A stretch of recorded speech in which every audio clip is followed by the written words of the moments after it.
문재인 대통령이 오늘 청와대에서 제6차 비상경제회의를 주재합니다. 네, 오늘 회의에서는 3차 추경안과 하반기 경제정책 방향이 논의되는데요. 청와대에 나가 있는 취재기자 연결하겠습니다. 성승환 기자. 네, 이번 비상경제회의는 지난 4월 22일 이후 40일 만에 열립니다. 먼저 오늘 제6차 비상경제회의의 의미부터 살펴보면요. 앞서 5차 회의에서 비상경제 중앙대책본부를 출범을 하면서 코로나19 경제위기 극복을 위한 지휘권을 홍남기 부총리에게 넘겼습니다. 그때 문 대통령은 중요한 사안에 대해서는 언제든 다시 회의를 소집하겠다 이같이 얘기한 바가 있습니다. 그만큼 이번 회의에서 다뤄질 안건, 특히나 3차 추경이 당면한 코로나 위기 극복에 있어서 문 대통령이 얼마나 무게를 싣고 있는지를 보여준다고 할 수가 있겠습니다. 네, 그럼 3차 추경 내용에 대해서도 좀 설명해 주시죠. 네. 코로나19로 인한 경제위기 극복에 문 대통령의 구상의 방점은 일자리에 찍혀 있습니다. 그러니까 지금의 일자리를 지키고 나아가서 새로운 일자리를 창출하는 것을 동력으로 현재의 경제 위기를 넘겠다는 건데요. 대표적인 예가 한국판 뉴딜 사업입니다. 디지털과 그린 이 두 가지가 양대축이라는 것이 청와대 설명인데 아직 구체적인 사업의 내용이 공개되지는 않았습니다.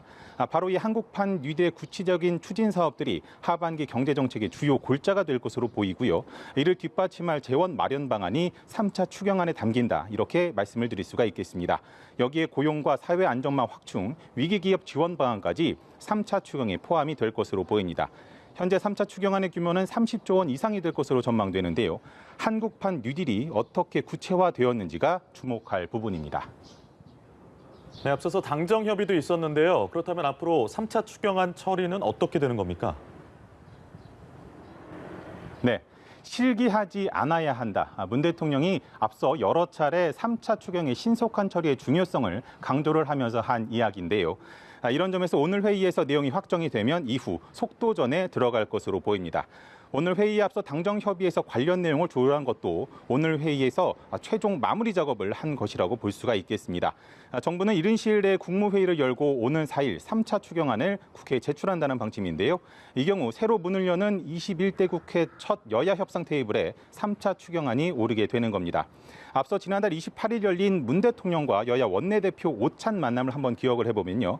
문 대통령은 3차 추경의 신속한 처리를 당부를 했고 미래통합당 주호영 원내대표는 세 번째 진행되는 추경에 대한 전체적인 그림을 보여달라고 한 바가 있는데요.